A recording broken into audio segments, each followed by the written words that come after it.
چلیں ایک ایسی قوم کی بات کرتے ہیں جو خانہ بدوش چرواہوں پر مشتمل تھی اور جس نے دنیا کا نقشہ ہی بدل کر رکھ دیا ہمیشہ کے لیے۔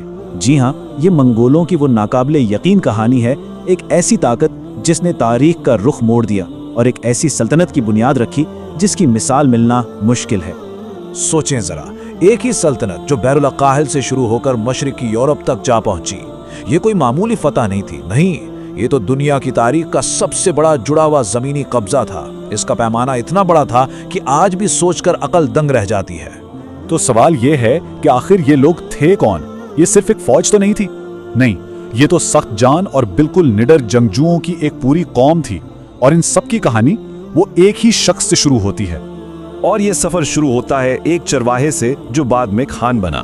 یہ کہانی ہے تیموجن کے ایک غیر متوقع عروج کی۔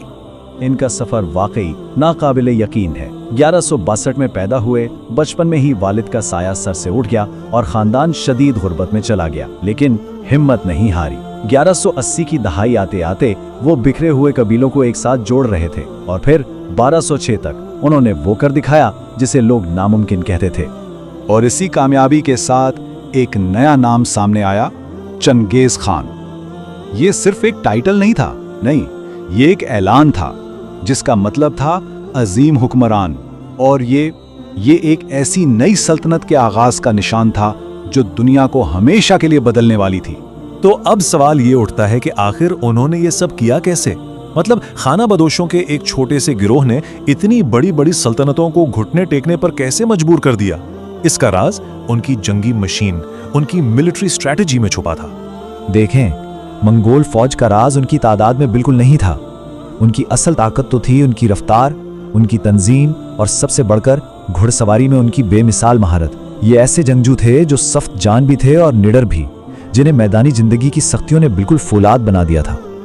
لیکن بات صرف میدان جنگ تک محدود نہیں تھی، وہ نفسیاتی جنگ یعنی سائیکولوجیکل وارفیئر کے بھی ماسٹر تھے۔ وہ اپنے نام کی دہشت اتنی پھیلاتے تھے کہ کئی شہر تو بنا لڑے ہی ہتھیار ڈال دیتے تھے۔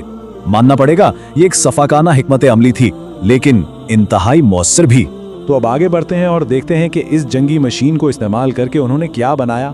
ایک ایسی چیز جو دنیا نے پہلے کبھی نہیں دیکھی تھی، ایک حقیقی عالمی سلطنت جو میدانوں سے نکل کر عالمی سٹیج تک پہنچی۔ اور نتیجہ کیا نکلا؟ تاریخ کی سب سے بڑی متصل یعنی کنٹیجوس زمینی سلطنت۔ اس کا مطلب یہ ہے کہ ایک ہی حکمرانی کے تحت ایک بہت بڑا جڑا ہوا علاقہ۔ اس کا سائز، اس کا پیمانہ آج بھی یقین کرنا مشکل ہے۔ یہ سلطنت کہاں سے کہاں تک تھی، ذرا سوچیں۔ مشرق میں چین سے لے کر مغرب میں یورپ تک، اس میں چین، وسطی ایشیا اور فارس سب شامل تھے، اور یہاں تک کہ چنگیز خان کے بعد بھی اس کے بیٹوں اور پوتوں نے اس سلطنت کو مزید پھیلایا۔ اب اتنی بڑی فتوحات کا ایک ایسا نتیجہ نکلا جس کا شاید کسی نے سوچا بھی نہ ہو۔